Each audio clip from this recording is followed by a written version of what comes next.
deploy those ideas, deploy those projects, build the partnerships, and drive the transformation that we so seek. So as we look at our projects, we have to ensure we have site, resource, off-taker, right the technology, the right team, the right capital construct, debt equity, how we're going to get civil society participating in these projects, and how we are going to construct these projects. And then later, how we're going to operate and maintain them so they are sustained for a very long time, and that we can go through an iteration again so that we can improve the lives, continued lives of our people. So with that said, I'm very pleased that you are here in this room today. We are very happy. We are building resilience. We are building a better future. I can say to you, one thing this microbe has taught us, it is teaching us that we only can work together to solve any crisis that is facing us. No man is an island, leaving no man behind. Thank you very much and have a wonderful session. Back over to you, Jerry. Thank you very much, Dr. Jackson, for those words. You always set the context very well, of course. I want us now to turn to two of the P's that you mentioned, people and partnership. We want to do one of our first polls today to find out a little bit more about you, the people, our partners who we have in the audience. The CCREEE and the PPF serves the Caribbean space, and so we want to understand a bit more about where you are from. Now, you should see a poll on your screen right now. It's using the Poll Everywhere platform. You can access it at the URL at the very top, pollev.com/CaribbeanCEN880. We have also posted a link to the poll in the meeting chat. So if you just go to that link from your favorite device, whether that be a phone or a computer, you should be able to access the poll and tell us where you're from. We ask that you participate in this because it helps us to serve you better. We understand better where our clients, our stakeholders are from, what space they're operating in, whether in the Caribbean or people outside the Caribbean looking to invest in the Caribbean. So please let us know where you're from by accessing the poll. We have a request for reposting the poll link. Penny, could you throw that in, or Galen? There we go. The poll link has been reposted again by Galen here. It's a Poll Everywhere audience participation site link. Just posted again. And again, if you don't see where we posted that link, even though we have, you can go to pollev.com/CaribbeanCEN880. Pause for a minute just to see that people can access that poll. Liliana has given us a response. We're waiting to see that reflected. It takes a little time for things to tick over. I think with this recent pandemic, we are all very familiar with the issue of latency. We have a few more people signaling that they're done. To those of you who have just joined us, by the way, just so you know, because of the volume of interest that we had in this session, you won't be able to speak in the session. We apologize, but you know, it's a big crowd. We ask instead that you post any of your comments or questions in the chat, and we'll get to you through that means. Still not seeing any update on the poll. Galen, is everything working as intended there? Hey Jay,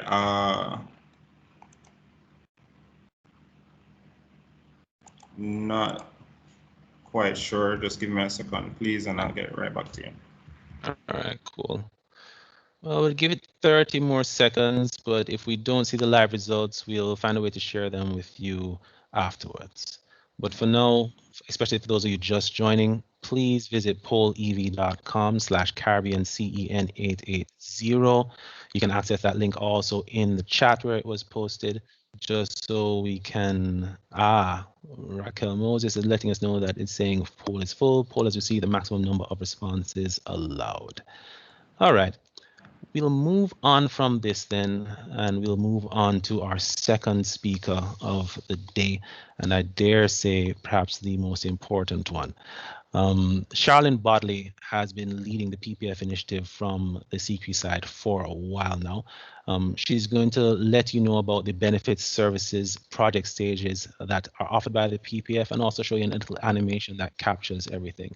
She's a native of St. Lucia. She is our project development specialist and our gender expert. And she is going to now take us through the various offerings of the PPF. Over to you, Charlene.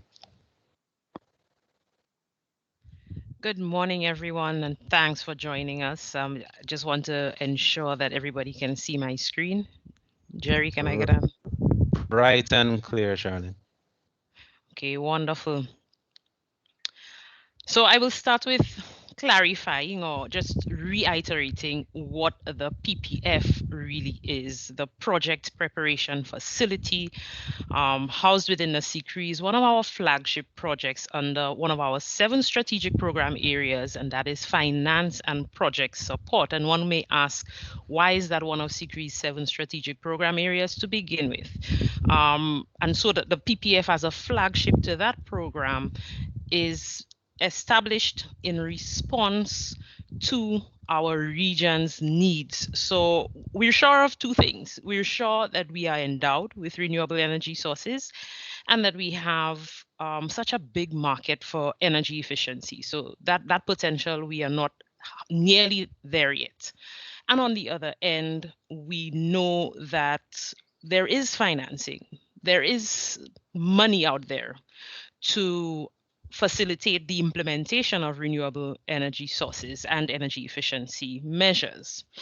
We also are very sure that our region is not where it should be as yet. And so this present slide, while it describes what the PPF is, I also want us to really bear witness to the fact that we are in the right place. We have dire needs for transformation. So you would notice there are some words that are highlighted. So conversion, converting. How do we convert? What should we convert? So essentially, the facility is a go-to facility for converting promising, commercially viable, and I'm going to touch on that a little later, renewable energy and energy efficiency project concepts. So not just project ideas, but project concepts that can show that commercial viability into tangible, bankable projects that can attract financing, and all of that with the end goal of implementing these projects to build environmental and economic sustainability, which our region needs. So the PPF essentially is intended to address financial constraints, finance capacity, and technical capacity challenges. And these challenges, I think we're very much aware of them, especially as the Center for Implementation of Sustainable Energy in the region. But likewise, we have gathered that information through our needs assessment, which many of you, especially players within the private sector, would have highlighted as main constraints. And our end goal, therefore, is to increase investment in renewable energy and energy efficiency, both within the public and the private sectors. So we are addressing the private sector stream today, but I must reiterate that we are ready within the next 2 months to receive project applications from the public sector. And all of that ties in very well with the CCREE's vision. So transforming the energy landscape into one that is climate resilient, sustainable, and affordable. And all that because we are focused on improving the lives of the region's people.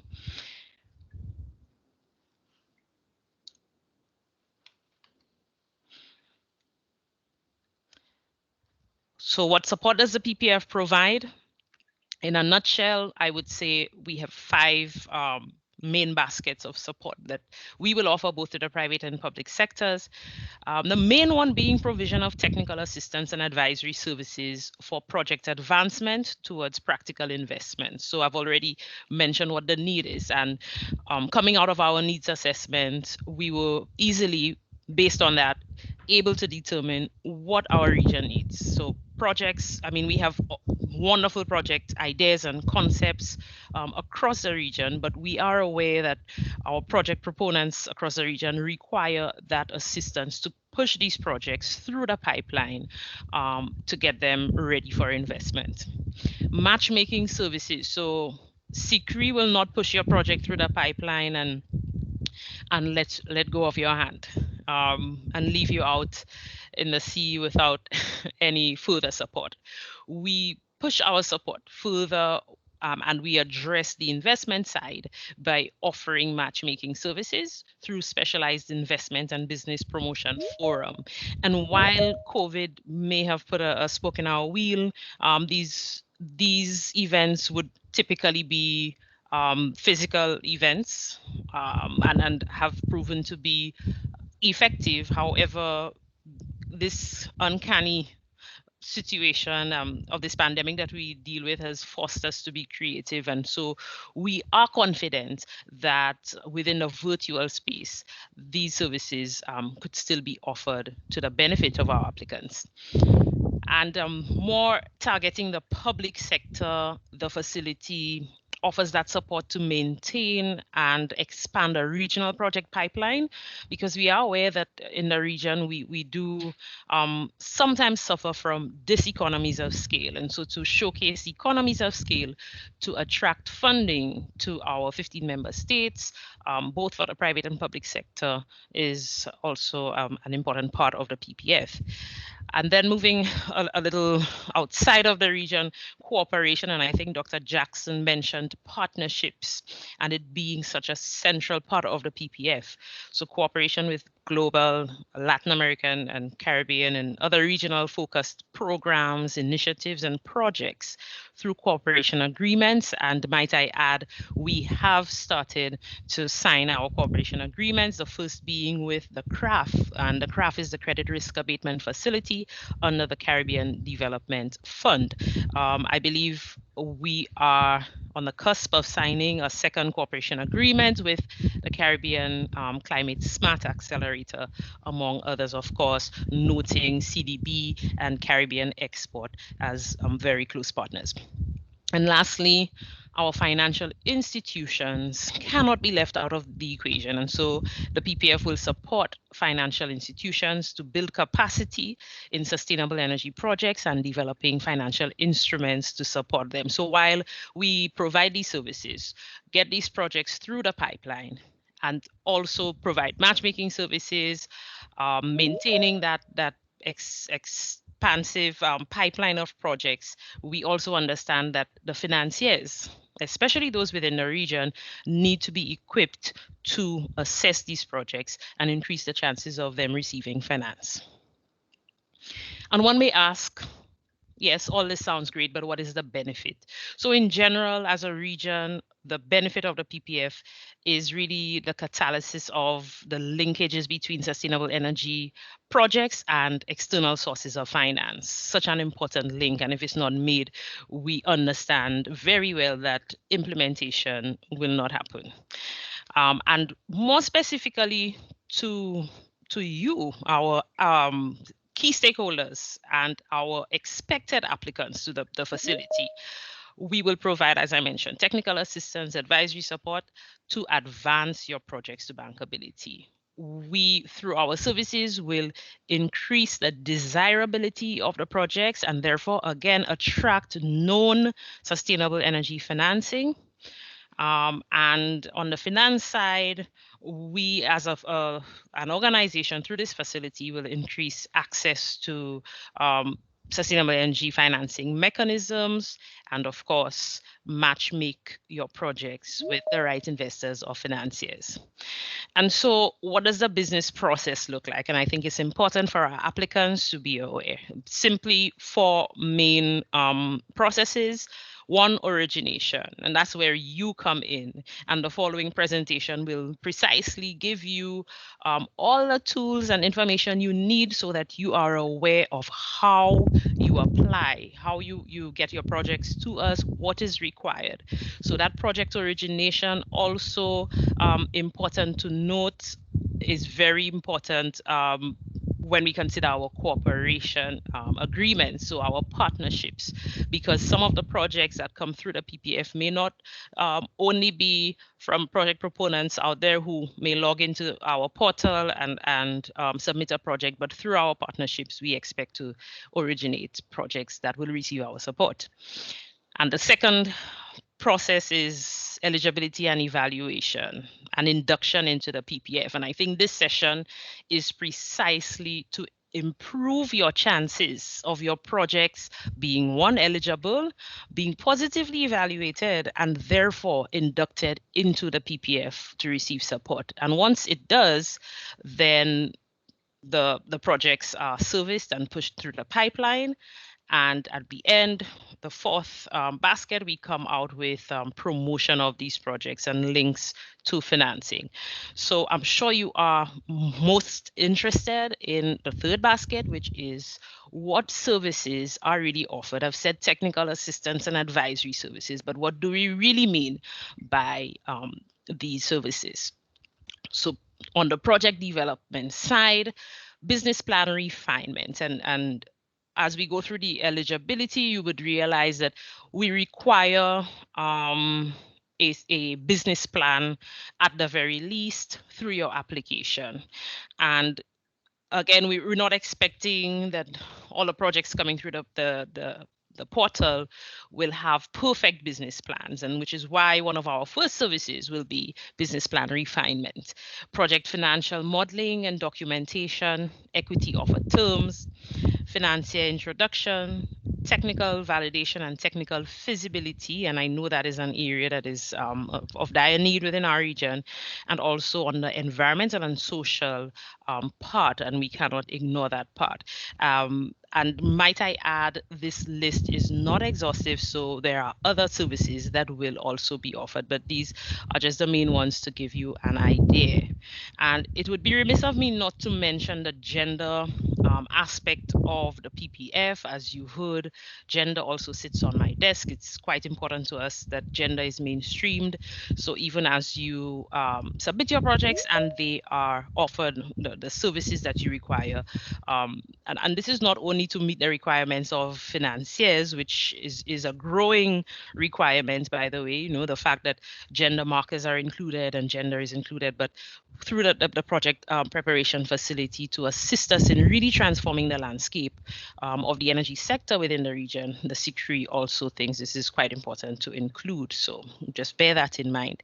Also, eventually, and I'm saying eventually because we are still in the process of refining our plans for that to happen, but in considering gender, we are aware that perhaps some of our female-led businesses may require some more assistance to gain that confidence within the sector. And to project investors and financiers, exhibition of PPF pipeline projects, origination, financier networking, deal flow management, and due diligence facilitation. So our services are not again, are not limited to our developers, but at the first go, the technical assistance and advisory, it goes to our project proponents, our project developers, through the private sector and public sector. And bear in mind that the private sector stream also includes PPPs. And so I go a little further into PPF eligibility. What would we consider a project that is eligible given our mandate and given our vision, mission, and goals with the PPF? For one, projects that are power generation and energy service oriented, so renewable energy and hybrid systems with a reasonable share of renewable energy generation. Now, one may ask what a reasonable share is. We have deliberately at this point not placed a hard and fast limit on what that share is, but I would say perhaps a 50% share at the very least of renewable energy generation. Energy efficiency, again, what we consider in the region low-hanging fruits, audits, energy management programs, implementation, and operations of energy efficiency solutions, demand-side management programs, and other energy service solution projects. Nexus applications, quite important, not working in a silo. And especially as we recover and we contemplate our recovery from COVID, making these links are going to be important to the sector. So water, food and agriculture, other productive uses of clean energy, the health sector critical, e-mobility, so sustainable transport, and which the CCREEE also has as one of its focuses. And lastly, gender, which I've spoken about, and project types, greenfield, brownfield, and scale-up projects. In terms of where the project should be located, very simple answer, any of the 15 member states. Now, does this mean that the project developer must be from one of the 15 member states?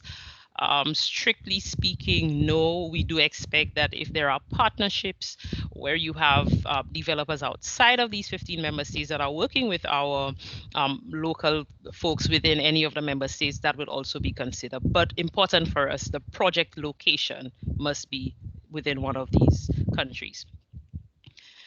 At what stage should your project be for you to be eligible for support? And to the right, I have 7 words. And that really is from NREL being National Renewable Energy Laboratory. And they have a framework for project development. And these are the 7 elements, critical elements. And really, once you've considered all of these 7 elements, that really equates to a successful project. And so I've used that to say that those that are highlighted in blue, in that dark blue, site, resource, and technology, for us is a basic requirement. What do I mean by that? Your project should have already identified a site. The resource should be identified and understood, and the technology likewise should be specified. In the absence of that, we would say that your project is perhaps not ready for induction into the PPF. And so you may need to do a little more work to bring yourself up to speed. And I think this is essentially bridging the gap between having an idea and having a project concept. And so qualifying projects should show at a minimum economic viability or potential to achieve such. And likewise, technical viability. Together, these two will indicate the commercial viability of your project. The business plan, as I mentioned, is a strict requirement. However, having an economic model at this point is a preference, and your project would not be perhaps rejected if you don't have that economic model. And under the private sector stream, who should apply? Private sector developers, project owners, integrators, NGOs, private sector components of a PPP, and mixed capital companies, broadly speaking. And now I end with a short animation that would basically summarize what I have said, of course, in a more appealing and exciting way. So I invite you to enjoy that.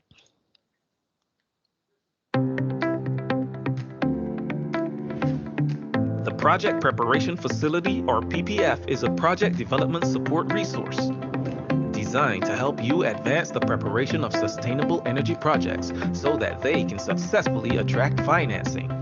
The PPF not only provides advice and technical assistance, but also helps to link bankable projects to investors and financiers, and serves as a pathway to much-needed financial investment.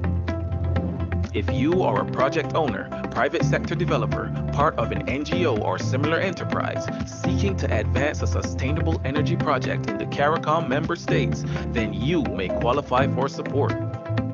The Project Preparation Facility supports medium to high capacity renewable energy and energy efficiency technology projects, including biomass and biofuel, biogas, geothermal, ocean technologies, solar PV and thermal, hydropower, energy storage, wind, waste to energy, and greenfield, brownfield, and scale-up enterprises such as energy power generation, efficiency, and solutions projects.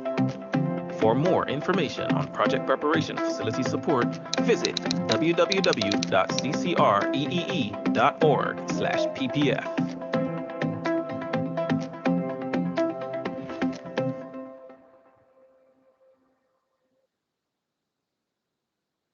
And with that, I end my presentation. Thank you very much for listening. Over to you, Jerry. Thank you very much, Charlene, for giving us a very meaty presentation, really giving our stakeholders here the meat of what they need to do in terms of the benefits, services, and the business processes of the PPF, particularly around eligibility. Now, we had asked everyone, before we go to the poll, we had asked everybody to put their questions in the chat, and we do have one quick clarifying question from Mr. Timothy. He wants to know, Charlene, would your site need government approval prior to enrollment in the PPF? Would you need government approval prior upfront, or do you just need the size, the resource, and the technology? And that is a private sector project? Yeah. No, we don't expect government approval. So you would notice one of the other some of the other elements under the SHROPTIC framework which I presented refers to permits. And while we do understand too that projects would require legal advice, it's not a service that we offer under the PPF, but we would be encouraging and advising project applicants to the PPF as to how their processes with gaining permits and licenses, etc., and these approvals that he speaks of, what he has to do to support that process. But as an eligibility criteria, no, we don't require that. Very good. Thank you for clarifying that, Charlene. We invite everyone to keep putting their questions in the chat so we can get to them as we go. Now, before we go to our next presentation, we do have another poll. You already see it on your screen. It is the same URL as before. This time we're asking which of the following would your organization be willing to pay for PPF services? We're trying to gauge your appetite, our stakeholders, for what services, what sort of cost recovery would be acceptable for the services that we're offering through the PPF. During this initial phase where we are calibrating the PPF, we're not going to be charging those at this time, but going forward, we recognize that there's value in some of these services, and we want to know what sort of, what you'd be willing to pay for if we were to monetize these. Now we're seeing some answers coming here. It seems like it's trending towards success fees. We'll give it a few more minutes for some more answers to roll in.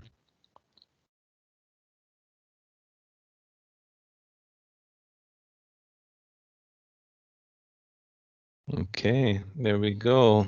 The 3 to 4% success fee seems to be winning out. We understand that that is still somewhat below market, but still apparently reasonable, according to what we're seeing from this survey.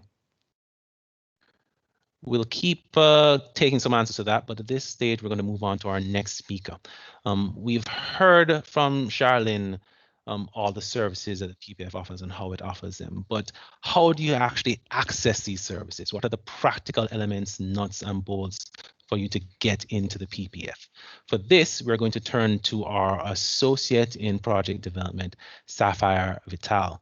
Sapphire is a native of Dominica. She is a fairly recent addition to the CCREEE, but she has proven herself to be quite a valuable member of our team.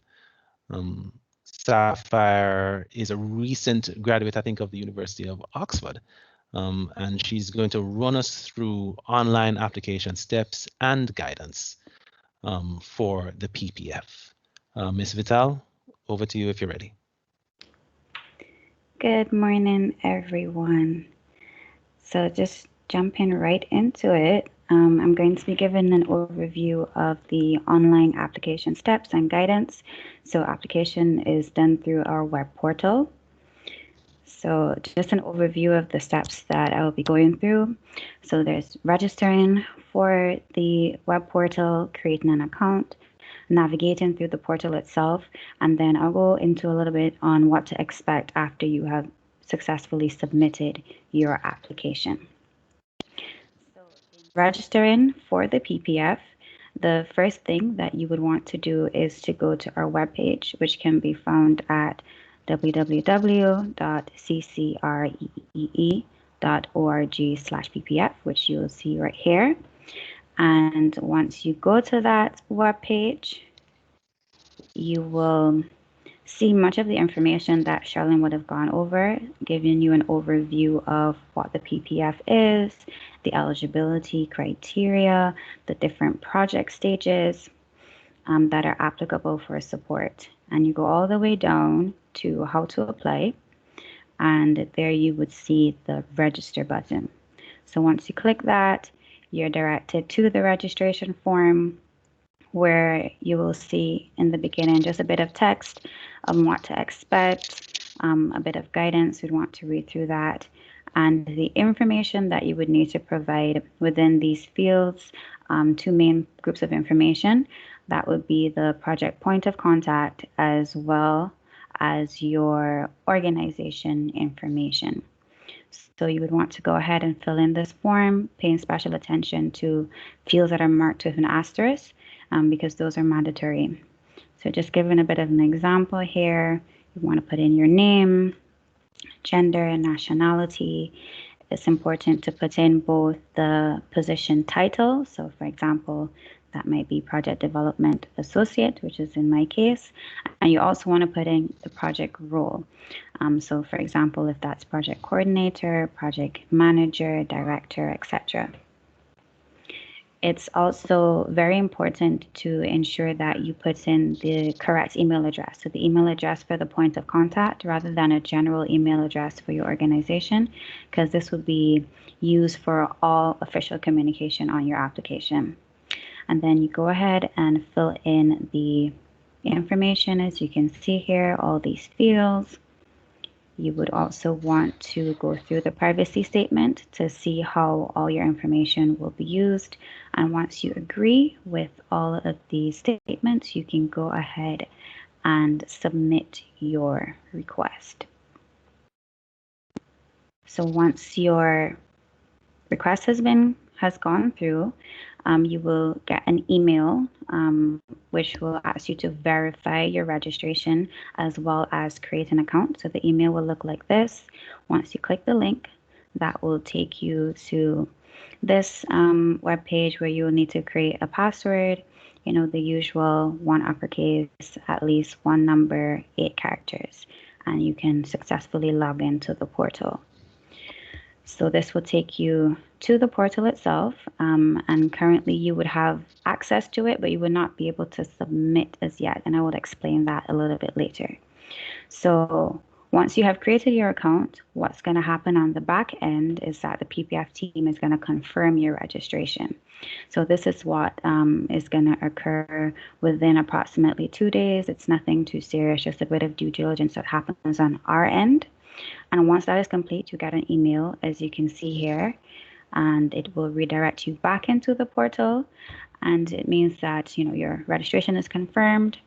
You can log in using the email address that you would have used to register, as well as the password that you would have just created.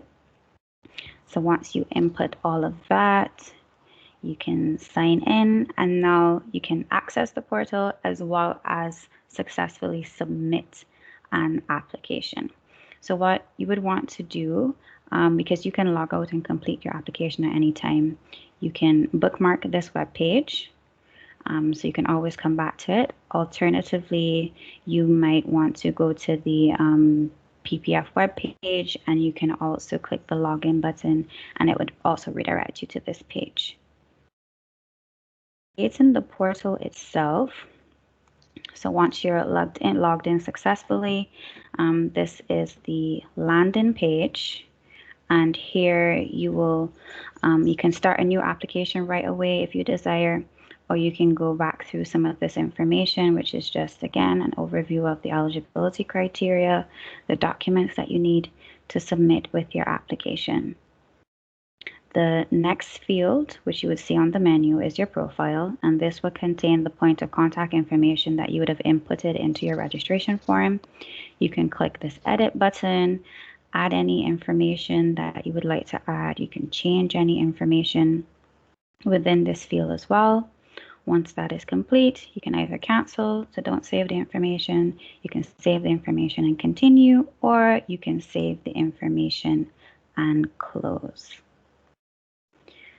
You would see a similar field for my organization, where you would have put in your organization information. So similar thing, what you would have inputted into your registration form, you may edit. And currently, because we haven't started a new application drafts would be empty, sent back applications would be empty, submitted applications would also be empty. So now to get into the application itself, you would click New Application.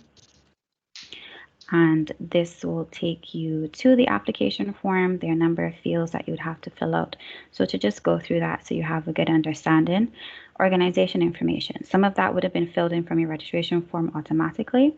And there also be a request for some more information, such as legal representative. If it is not the point of contact, you can also always add a new person. Some other information here that you would see is how many years of experience does your entity have in executing similar projects. You can include a bit of a summary about that. The legal status of your entity. There are many different options. If it's a corporation, a private company, a university, or other, and you can specify exactly what your entity is. The number of years of an existence. So for example, that might be 10 years.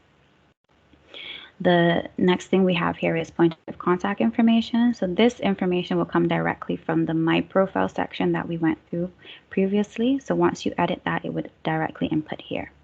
For project information, the name of the project, how much it's going to cost, the location, the specific country. So for example, if our project is in Barbados, you'd click that field. You would also want to include a description of the service being proposed, a description of the target market, a description of the commercial arrangements. The next area is project status. So you want to give us an idea of where your project is right now. So for example, you might have a business plan already, you might have a pre-feasibility study, as well as a feasibility study.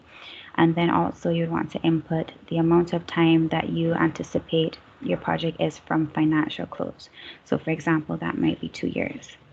Also want to include the investment requirement, and now the purpose of that investment requirement. So following on from our previous example, so now you want your engineering design if you already have your feasibility study, and you might need some support with environmental and social studies. The next field, and you can always include any other needs that you have for that particular funding. So in the next fields, you want to specify the type of technology that your project will be utilizing. It can be a combination of renewable and energy efficiency, or one alone. So for example, you can click all the fields that apply: geothermal, hydro, solar. If you also have a project that includes some energy efficiency measures, you can include that as well. There's always the other field where you can include some description. And also Nexus applications, as Charlene would have spoken about. You also want to indicate where your project plays into any of those. You also want to specify the conversion technology.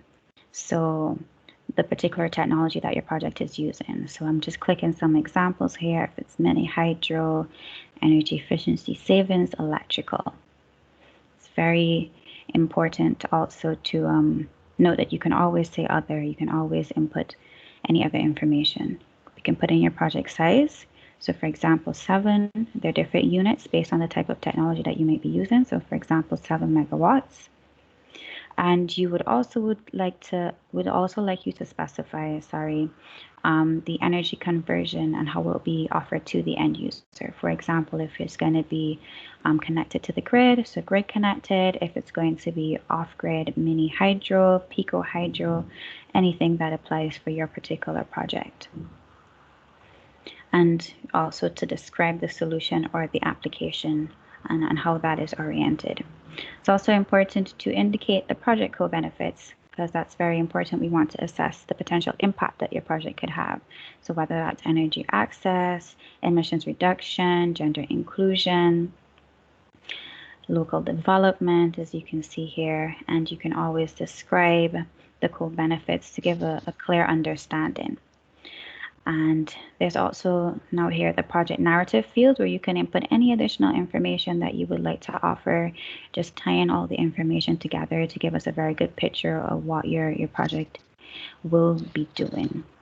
These are the documents that Charlene would have spoken about, the project proposal and the executive summary, which are mandatory. And there's also an option to, if you want to include an economic model as well as any other supporting document. So as you can see, you can just click the plus sign, add the files, upload them. And once that is complete, same as before, you can cancel, save and continue, or if you want to come back, you can save and close. So once you click the save and close button, then you will be able to see the options to either dismiss or submit your application. And where this application actually goes right now, it will go into the application drafts field, which was empty previously. So now it will be here. So anytime you log into the portal, this is where the application would be. So you can click on it, as you can see here, and you will be able to overview. And once you click the edit button, that will take you back into the application form in its editable version, and then you could successfully complete your application. And once you are happy with that, you can submit once everything is completed. So when you submit your application, what is going to happen is you're going to get an automatic email. Okay, let me just go through the submission process. So you're going to click submit, and that will go through. And what's going to happen within the portal is that your application is now going to go into the submitted field. And within this field, it's good to note that you can monitor the status of your project. So you can see here that it says under review. And what is going to happen, as I was saying before, you would get a confirmation of submission. So you're going to get an email that will, just say that we have successfully received your application. So after submission, your application may be rejected, it may be sent back, or it may be accepted. And the time that you should expect to hear a response is approximately 1 month. And just to describe a bit more about what the sent back option might look like, it would be that your application has been deemed to be promising, but there are a few areas that we think need a little bit more work. So your application would then be sent back to you with some detailed feedback. So you'll get an email like this. And as you can see here, I just have the test, but you will see the detailed feedback right here. And you'll be able to go back into the portal. Right. You'll be able to go back into the portal, and once you're into the portal, you will now see that application, not in submitted, but in sent back applications. And it's a similar setup as before. You can see your application as it was submitted previously, and you can edit it based on the feedback that will be detailed here. So, the same steps as before. You can edit your application, and once you're happy with the edits that you've made, you save it and you resubmit. Same process as previously. And once you've resubmitted, it's going to now jump back into the submitted applications field. So all the same as before, and you will again receive a confirmation email, and I'll show that right now. So it's a relatively simple process. You get a lot of direction via emails and such where exactly you need to go.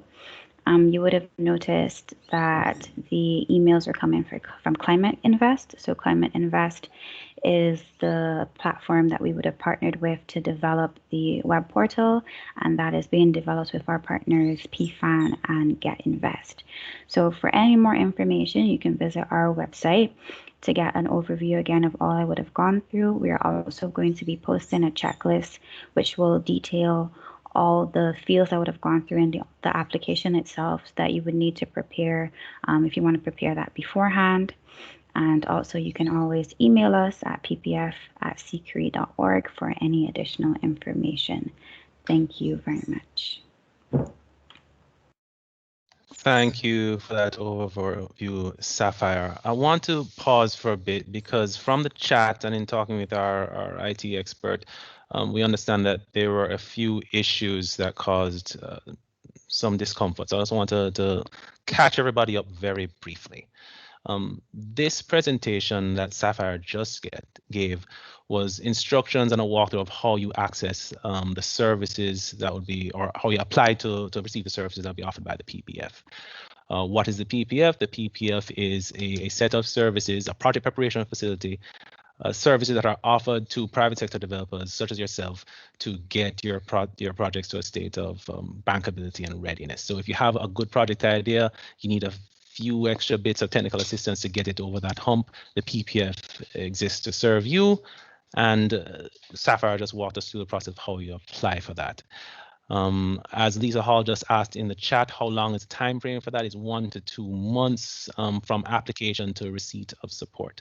Let me just take the opportunity to apologize to anybody for any confusion that there was. We will take a few minutes at the end of this session to try and catch everybody up if there was any confusion or anything that was missed. We also will make presentations available online, videos available online, and you can always go to CCREEE, that's 2 C's, 1 R, 3 E's.org /PPF to get information and to see the application portal. At this time, we're going to switch over to one of our partners in the PPF, and we have several. Some of them were mentioned before. We have strong support from the European Union in the form of support from the Get Invest initiative, from the Technical Assistance Program for Sustainable Energy in the Caribbean, from the Austrian Development Agency, and from the Kingdom of Spain. We have strong support from the United Nations Industrial Development Organization, particularly through their Private Finance Advisory Network, PFAN. We also, of course, have partnership through CARICOM. We have partners in the CARICOM Energy Program and partners in the Caribbean Development Fund, from whom you'll be hearing from right now. The next presenter is Eugene Williams. He's going to talk a bit about the the Credit Risk Abatement Facility that's offered by the CDF, who is one of our partners. Eugene, over to you, please.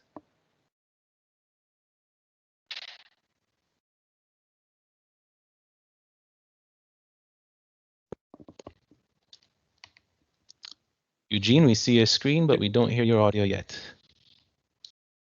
You see my screen? Yes, sir. Seeing you now.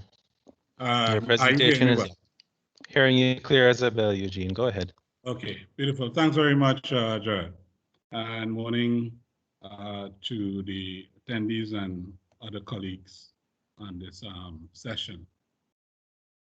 I just want to express on behalf of CDF thanks to our partner CCREEE for hosting this information session and inviting us to co-present.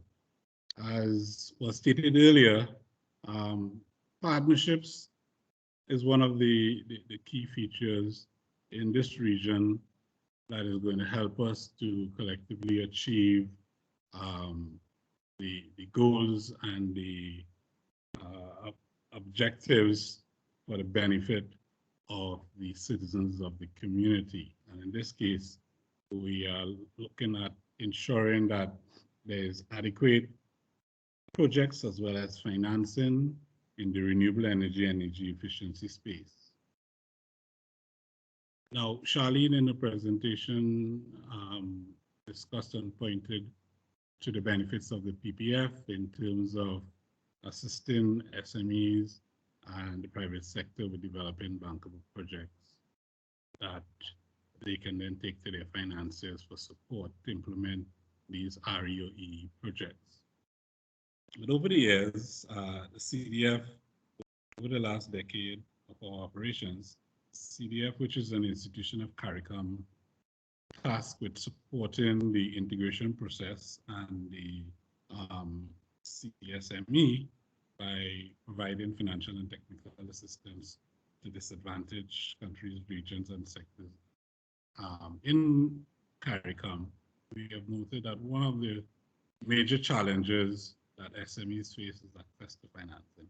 And this has been borne out by a number of studies.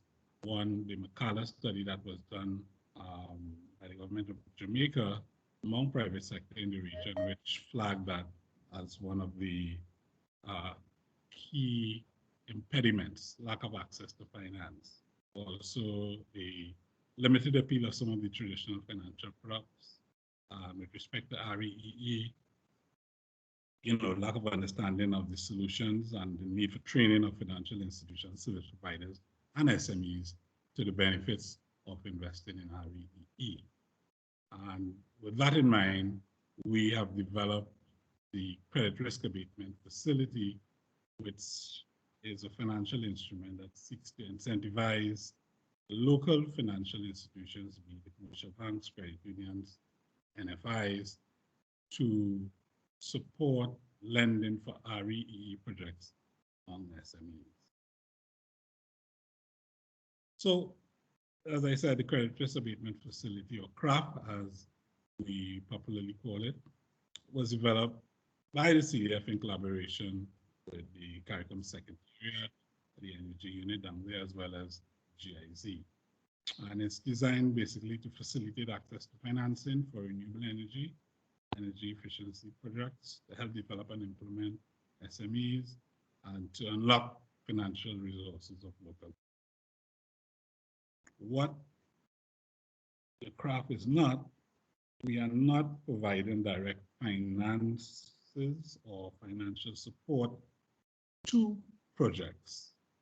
Just repeat that, we are not providing direct financial resources or support to projects. What we do through the CRAF is to provide a guarantee to the financial institution that is going to be underwriting the loan for these bankable projects, so that we can, scale up the level of support from the local financial institutions to these initiatives. Now, we started by 2 years ago, we did a market scan and consultation in 5 countries, Barbados, Belize, Jamaica, St. Lucia, Suriname, in terms of trying to assess the need for this product, as well as to assess what sort of robust demand there is. And the outcome of that was basically that there is significant unmet demand for REE financing, as well as credit enhancement in the region. As part of our scan, we also realized there was a need for technical assistance to boost demand, develop the sector, and build capacity. And that points to the first slide that I had in terms of some of the barriers or challenges in terms of providing support to financial institutions, to the loans officers, etc., to be able to assess these types of projects because they're a bit different from the normal run-of-the-mill anti-loan for consumer products such as motor vehicles or mortgage, as the case may be. We had some meetings with stakeholders, and we came up with a design for the CRAF, which comprised of the credit risk instrument. As I said, we do not provide direct financing, but we do support the availability of financing by providing partial risk guarantees. The technical assistance program is a major pillar in terms of boosting demand, building capacity in the marketplace among the financiers, among the SMEs, as well as the service providers, those entities that would be providing support by way of installation of the equipment, management of contracts, etc. These may be. And the final pillar is a monitoring and evaluation framework, which gives us feedback as to how we can improve and fine-tune the offering.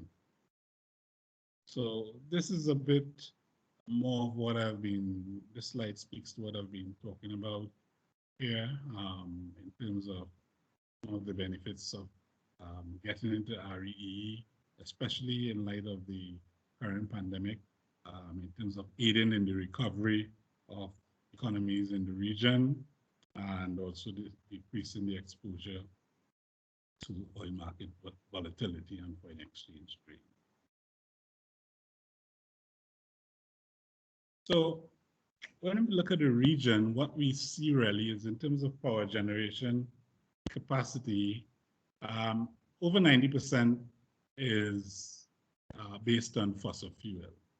And as pointed out earlier, there's abundant sources of renewable energy in the region, whether it be hydro, solar, wind, biomass, etc. So we want to increase the share of those renewables in the region. Currently, it's about 8% in terms of the power generating capacity. And of that fossil fuel, 87% of fuel is imported, so that the region has a high import bill and a drain on foreign exchange capacity. And in fact, energy is one of the highest component costs in the manufacturing process. So from an SME standpoint, if you can reduce that, you can enhance your competitiveness and thereby make your products cheaper and also increase market share export. So in essence, there's large cost-saving opportunities for renewables and energy efficiency, and you have the co-benefits, including the climate change mitigation, reduction in greenhouse gases, etc., as well as the macroeconomic advantage. Looking at the regional landscape again in terms of renewable energy and energy efficiency, most, well not most, but all of the Caribbean member states have established their nationally determined contributions with respect to their renewables. Some are seeking to, generally speaking, get 30% by 2022 in terms of the energy mix. They're seeking to reduce CO2 emissions by 32% as well. In terms of energy efficiency, most of the interventions in this area come with a cost savings, and basically we realize that an investment of about 172 million in energy efficiency undertaken in the commercial sectors of 12 countries can result in abatement of $4,000 the yearly cost saving, and a cost savings of about $616 million. So in terms of the design of the craft, this gives a schematic idea of how it is designed in terms of CDF at the bottom here, the sponsors of the craft, and the craft, as I said, ultimate beneficiaries are the SMEs, and work through the service providers, the financiers, ESCOs or aggregators to support lending as well as projects or investments into the REE space. Now, in terms of the design of the craft, one of the key differentiation features is that what we are doing, although we're providing a guarantee to support the loans, we are also building an ecosystem around the craft.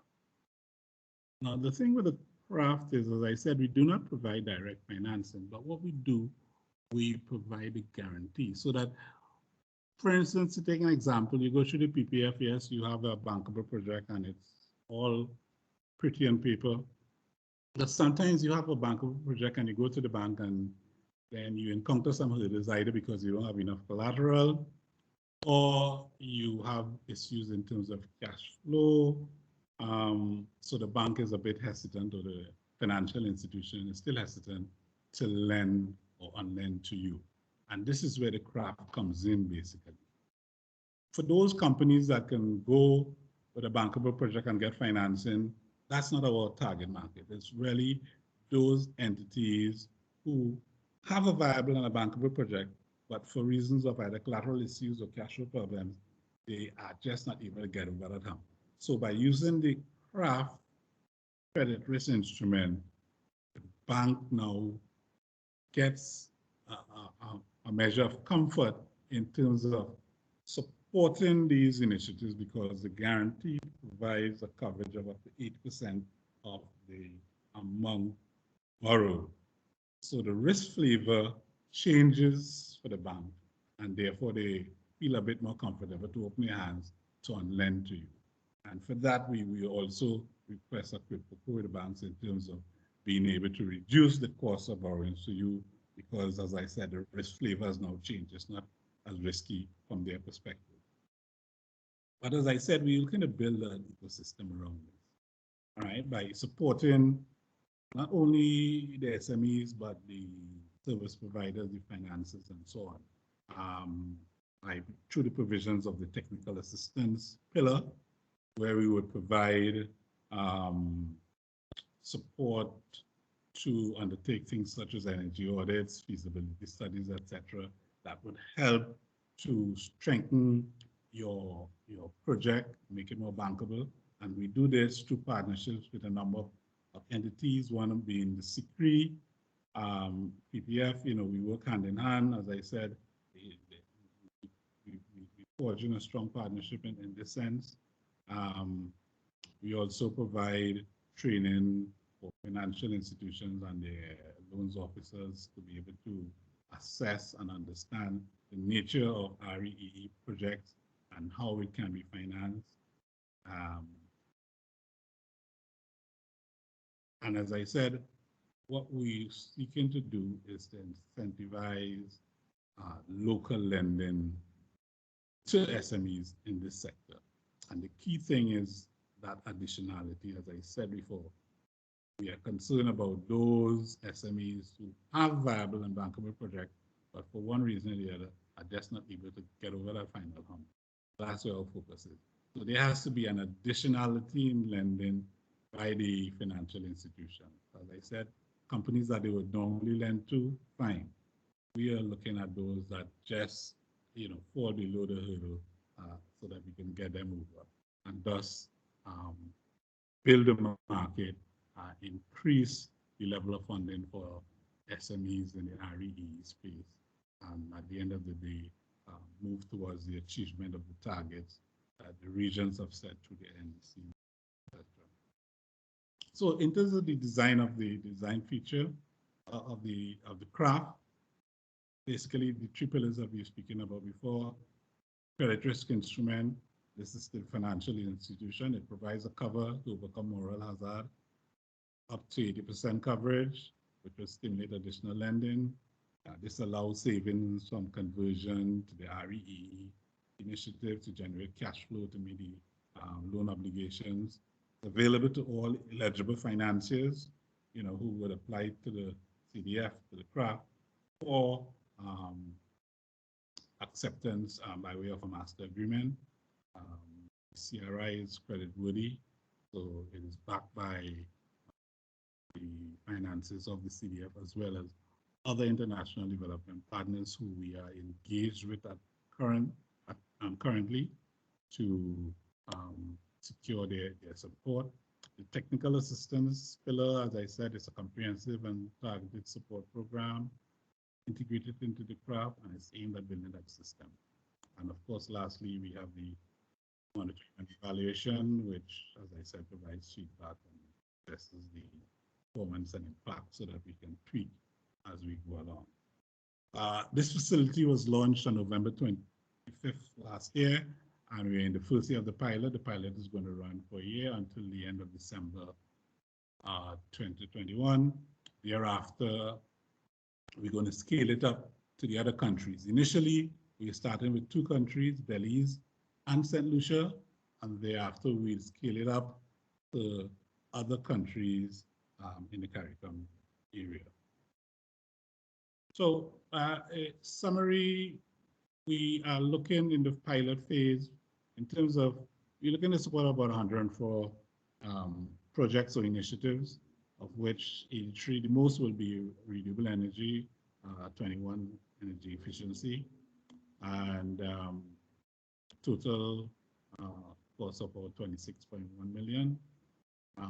When we do the wider scale rollout, we are looking at, servicing roughly over 1,000 loans or projects, and thereafter, we're going to build on that. So in the pilot phase, we have funded the courageous instrument to the tune of 10 million. We have technical assistance program to the tune of 2 million. Operations 500,000, so that's 12.5 million. And when we look to roll out for the scale, we're looking at a total of 123 million. So for more information, you have the contact details on the screen here. Wayne Vitalis, who is our financial controller, the telephone contact, email, and the website for the craft, www.craft.org. And that brings me to the end of my presentation. So I want to thank you all very much, and I guess we take questions thereafter. Thank you very much for that presentation, Eugene. I hope it's clear to everyone how the CRAF and the PPF can really work together. The PPF providing some of that technical assistance up front, CRAF also providing a bit of that along with some of the things that can help you get towards financial close. So very, very good, and I'm glad to be working with you. At this time, in the about 10 minutes we have left, we're going to enter our Q&A session. But again, just to repeat, because of some of the technical issues we had before, which we apologize for, we're going to spend a little bit more time, if you're available, after our 11:30 close, to recap some key points and answer key questions. Just so you know, all presentations will be made available. A lot of the animations are already available online. We'll send them links to you, and we'll send a recording of this session so that if by unfortunate circumstance you did miss the first opening part, we'll make sure that all the information gets to you. And as always, you can go to ccreee.org/ppf for our PPF landing page that will give you all the information, guidance documents, and access to the portal. In the 9 minutes we have left, let's take some questions. Firstly, there were 2 posted by David Pierre-Louis from katia.org in the chat. The first one was, Eugene, and this one's for you, Eugene. Have there been any credit assessments for any projects in Haiti at this time? Have you worked with any projects in Haiti? Hi, thanks, Gerald. The short answer to that is no, but we do plan to get to Haiti in the second phase of the rollout. Very good. We just at Belize and St. Lucia first, and then we're going to roll to the other islands, Barbados, Guyana, Suriname, Jamaica. Haiti would also be in that phase. All right, excellent. We're going to get to that. Good. I'm sure that, David, if you have something in particular that you need to, that you would want us to push us further to get into Haiti, please, by all means, submit it. David had a second question. He asked if a feasibility study would qualify for the business plan request by CCREEE. Charlene, you want to take that one? Would the submission of a feasibility study help in terms of, would that satisfy the business plan request that's a requirement of the PPF? Yes, we do stand ready to support feasibility studies. Okay. Short answer. Very good, very good. Once again, asking anybody if you have questions, post them in the chat. We've turned off audio because of the number of people in the talk. From Marcy Gonzalez in the DR, the question was asked: Can we be presented? Can projects be presented to the PPF to be implemented and located in the Dominican Republic? Does the Dominican Republic qualify? I want to say no, but Charlene, could you answer that one as well? Sure, Jerry, thanks. At this point, we are open to CARICOM member states, our 15 CARICOM member states, which would have appeared on screen. Mm-hmm. I believe perhaps later on in our operations, the CCREEE may be open to welcoming support or through perhaps through a cooperation agreement can support outside of that. But for now, 15 CARICOM member states. Mm-hmm. Apologies. All right, thank you very much. We see not so much a question, but a comment from Mali Kamina. And Mali, again, sorry for some of the technical difficulties we're having. He mentioned everything sounds so good. He's asking himself if it is real. He has many lead projects that we're not getting financing to do, and this initiative will change all of that. We certainly hope so. Again, submit through the application portal. Make sure you have some key elements in place, notably site, technology, and what was the third one again, Sherilyn? The three ones that we want to have upfront, and the resource.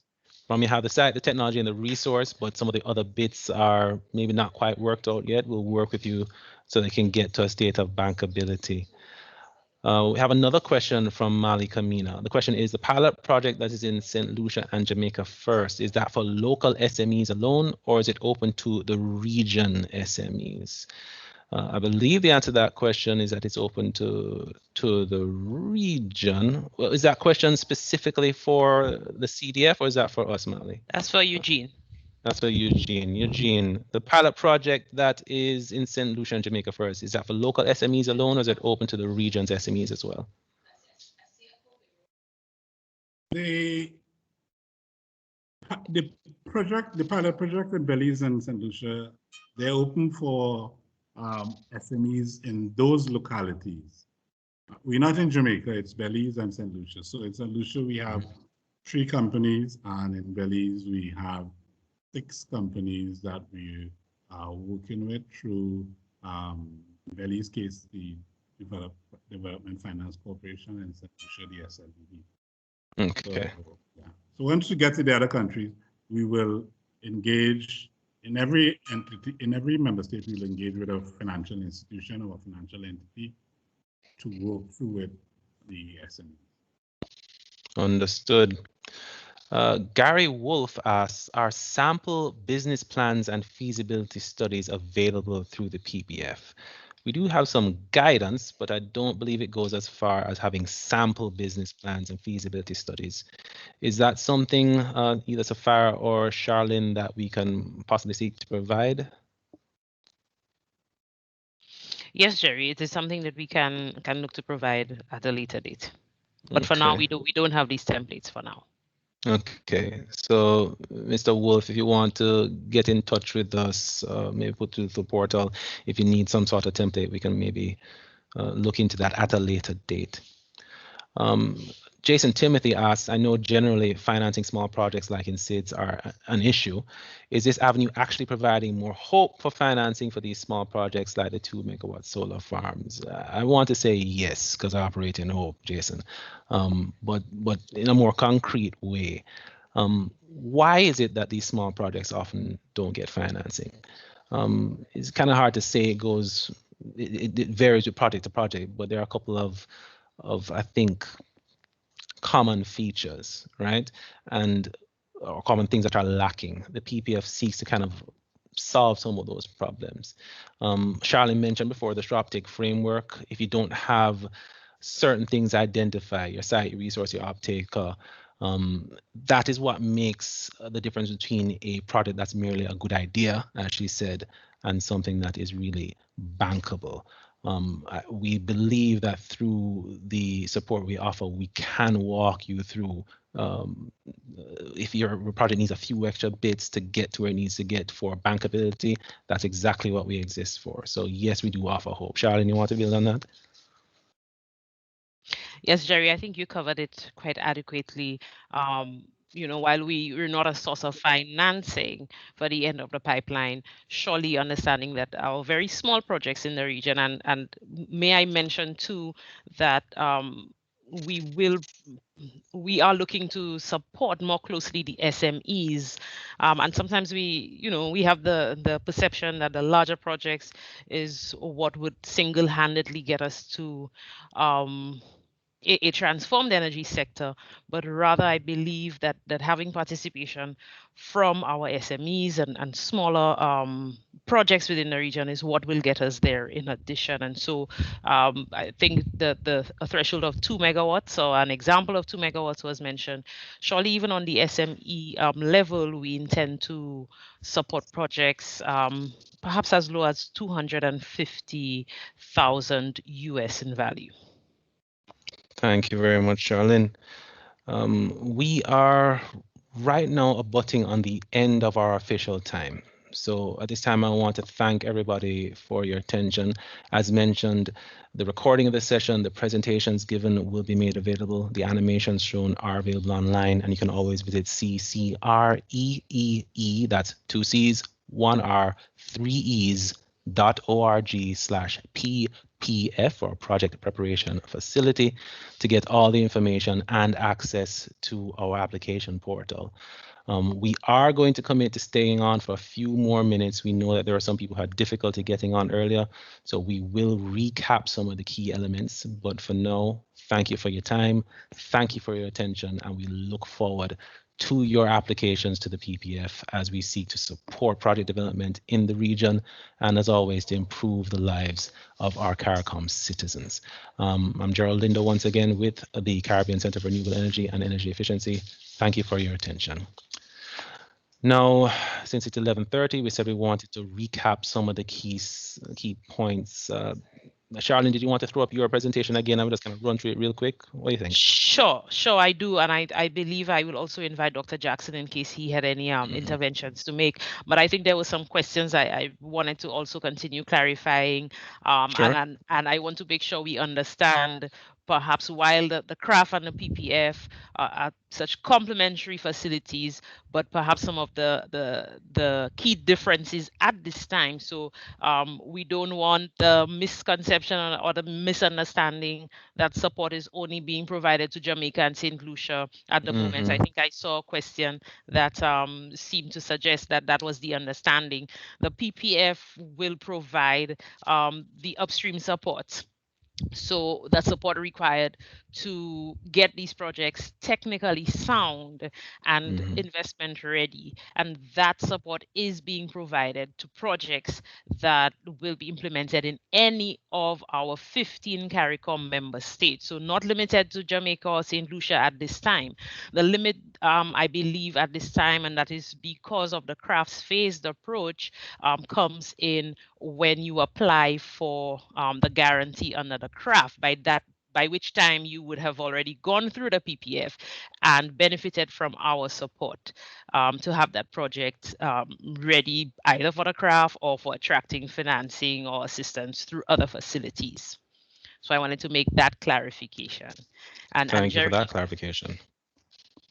And I believe we had another question from Lisa, I think an important question. She wanted a brief explanation on the process, the evaluation process when these projects are submitted. There is an evaluation committee. Currently, we are working very closely with partners Get Invest and PFAN, and they have experience in project development and providing that very support in other regions and also in the Caribbean. And so they are part of our evaluation committee. Some of our other regional institutions would have representatives on that committee. And of course, our internal expertise will form part of that committee. And so when your projects are received through the web portal, and the web portal precisely allows us to do the back end work very smoothly. So members of the evaluation committee will have access to these projects. And it's also a good time for us to mention perhaps confidentiality of your project information. I know that is something that may concern our applicants. And so in the back end, we will evaluate these projects. one of two things may happen. The project may immediately, or one of three things, the project may be immediately accepted for support, and you will receive that notification, and then the process of the support begins. Or you may get feedback. It may still be a promising project with proof of commercial viability, but it may be lacking some key components, or just fine-tuning of some components that would assist us in providing the support. And so that would be returned. You would then have an opportunity to refine the application and resubmit. And the third, and of course regrettable option, would be that the project would be immediately rejected based on the eligibility criteria, which we hope that we have tried to make very clear in this session.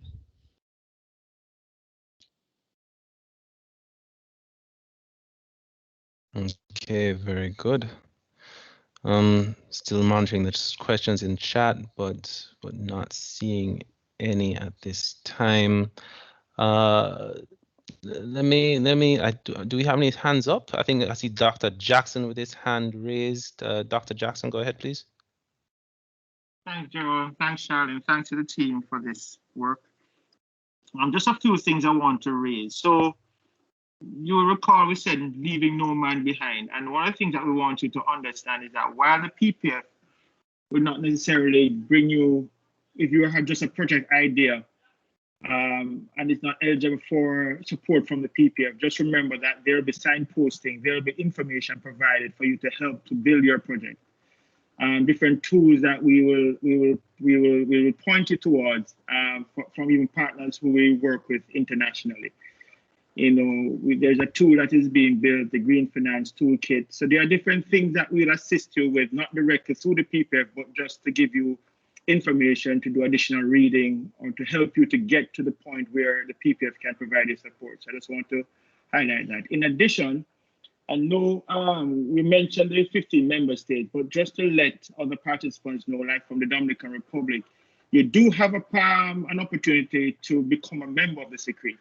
And becoming a member of the CCREEE, you could participate in these particular initiatives. So one of the things that you could do is through your government, submit to CARICOM Secretariat and to the chairman of the CCREEE that you will want to be a member of the CCREEE as a member state.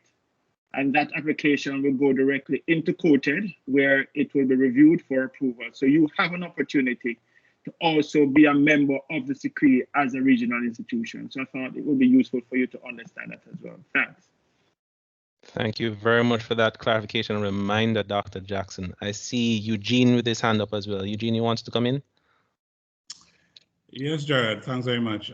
I just wanted to make a point to the audience in that whereas the craft product does not provide any direct financing to support REEE initiatives or projects, the CDF, through its country assistance program or the CAP, does provide financial support that could be provided to SMEs, you know, through the relevant government channels or agencies, so that if there are SMEs out there who are looking at engaging in REE initiatives, needing financial support, that can also be provided, but through a different facility or a different window of the CDF. But with respect to craft, you know, it is more the partial guarantee to support the local financial institutions. Thank you. Thanks for that. Thanks for that clarification. So there's more to the CDF than just the craft people. So please contact us. We'll get you the support you need. Uvilla Lewis Nair, we see a hand up, but we have turned off audio for guests. So if you have a question, please put it in the chat and we'll make sure to get to you. I see a question from Gary Wolf again. Gary asks, a floor of US 250,000 was mentioned. Does this preclude small scale projects to provide small off-grid systems for remote locations? Would it require that a confirmed number of small systems are ready to be installed pending financing? Charlene, I want to hit that one over to you. What do you say? Sure, Jerry. No, it does not preclude that scenario at all. As a matter of fact, we do welcome these types of applications. Short and simple. Thank you, Gary. Hope that answers the question for you. Still monitoring the chat to see if there are any questions that come up. But just to recap some of what was said, we're open for the CARICOM member states, but we can bring in other members if you want to become an associate member of the CCREEE. We have a question from Savitri. What is the minimum? I guess the smallest size project that will be entertained. Do we have a minimum at this time, Charlene? At this time, Jerry, no, we don't have very strict guidelines on what our caps are, but I did mention in terms of the project investment cost, we are looking especially for SMEs at a low cap of 250K. That cap would be different, however, for larger projects. Very good.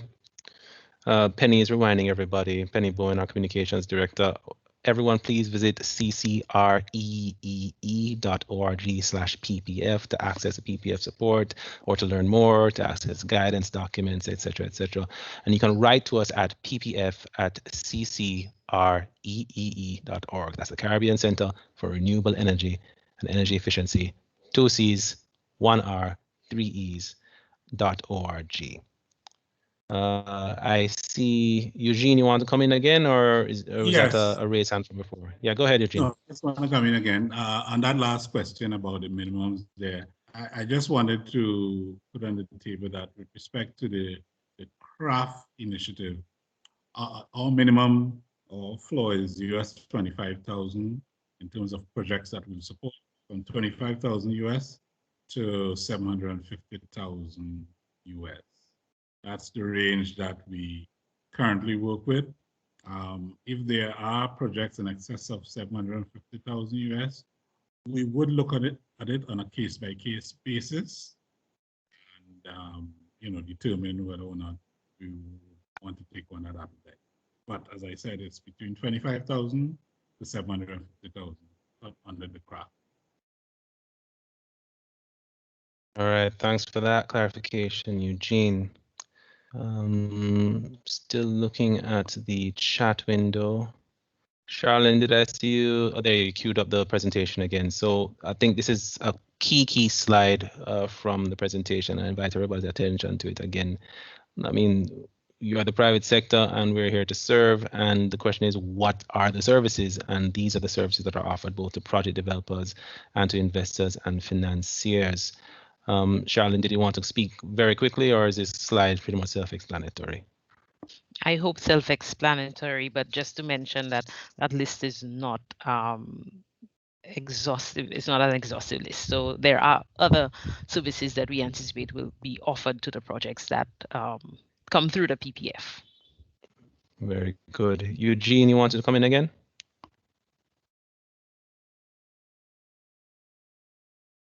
Just to reiterate what has been said before in terms of the collaborative effort between the PPF and the craft, as I said, it is a natural fit, and we recognize that the PPF can be a perfect provider for us in terms of the pipeline of potential projects that can be funded in the region.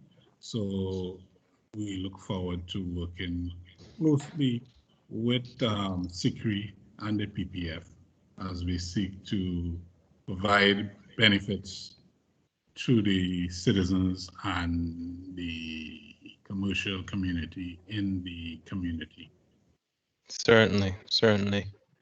We see you, Vilia Lewis Neer, posted our question in the chat. Glad to bring you in, Ms. Lewis Neer.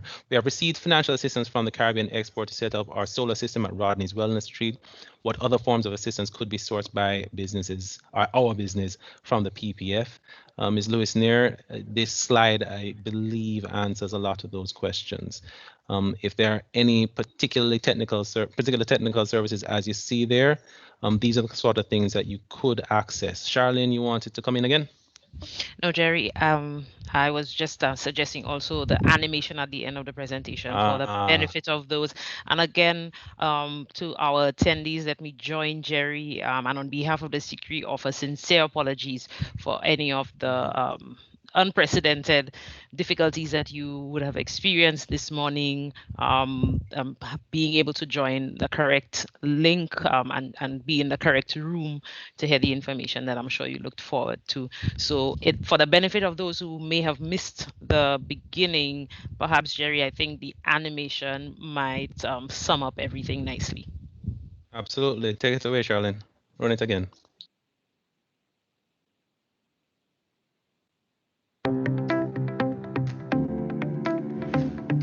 The Project Preparation Facility, or PPF, is a project development support resource designed to help you advance the preparation of sustainable energy projects so that they can successfully attract financing.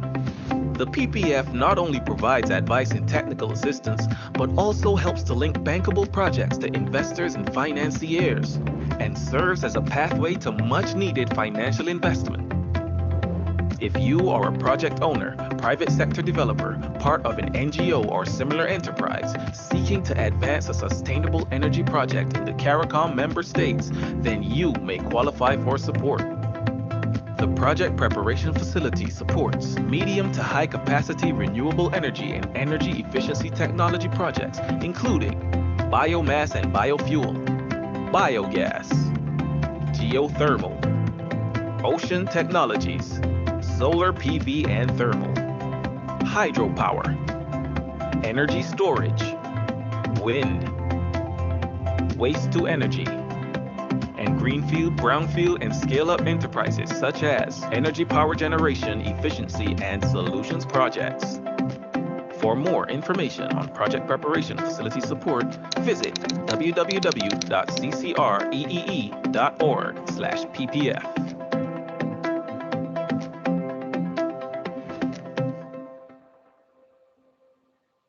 Thanks again for that, Charlene. Please note at the end, www.ccreee.org/ppf, or you can write to us at ppf@ccreee.org.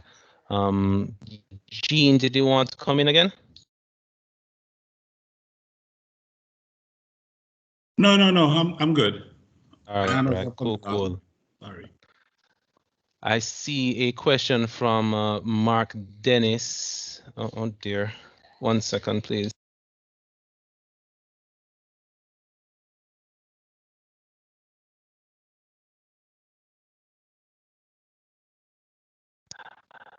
Yeah, Mark, you asked the question, what's the approximate timeline for project application to receiving financing if successful? That is a hard question to answer, right? Because once you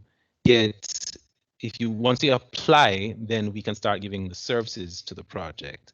The time between application and beginning of service delivery is 1 month, maybe 2 months on the outside. What time will they actually reach financial close? Well, that depends a lot on what sort of services need to be offered to you, how far you are from the end of the pipe, and so on and so forth. So I don't know if one could really give a definitive timeline on that, though I believe we may have some indicative timelines. Charlene, any more information on that?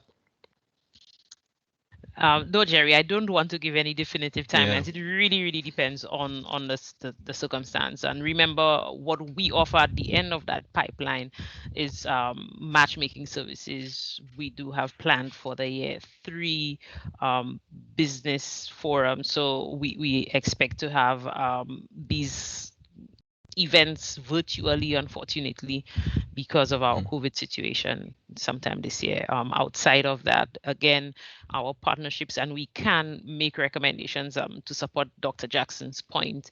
We would be doing signposting throughout the process, even for those projects that perhaps don't immediately qualify for the support. There's signposting at that point throughout the process of receiving support, and even at the end of the pipeline, really giving that extra push to projects so that they successfully receive financing. So because of that construct, it's difficult to put a definitive time on the time it will take for these projects to get financing. Makes sense. We see one and two other comments. Trevor Sylvester asks, is support available for green hydrogen project development? Yes, that would fall within the technology ambit of what we're considering. So if you have a project idea, when I say project idea, I don't just mean, I want to do something in green hydrogen. It's more, do you have a site identified? Do you know who you may be supplying? A little bit more than a concept. We don't expect that you come to the PPF with everything already lined up, but we do want there to be some bit of viability and thought being put into it before we can really be in the position to offer services to advance your project. So if you want to do green hydrogen and you have an idea of where it's going to be and who it's going to serve and approximate size, those kind of things, but you still need some more work in terms of technical assistance and feasibility and some of the regulatory issues, we're here to help. I'm not seeing any other questions at this time, and we have gone an extra 20 minutes. So unless there are any more issues, questions, things flagged within the next, let's say, minute or so, I'm going to thank everybody for attending, first of all, for coming and spending the time and some extra time with us, second of all, and for their attentiveness. It's a precious commodity in these COVIDious times, and everybody's a little bit fatigued with the many webinars that are available. But we do believe that this one is of use to you, and we do believe we have a lot of services to offer, and we encourage you to go to CCREEE.org/PPF to access those services if you need a little bit of help in getting a energy project off the ground in the Caribbean. I see there's still a hand up in the chat. I cannot quite see who it is. And again, we have turned off audio for all of our guests. So if you have a question, please put it in the chat right now so we can get to you. And if not, we are going to call it a day so far. You notice that our communication director, Penny Bowen, posted that link again in the chat window, CCREEE.org/PPF. Please join us there. We look forward to working with you. We thank you for your time and attention. Good day. God bless. Thank you.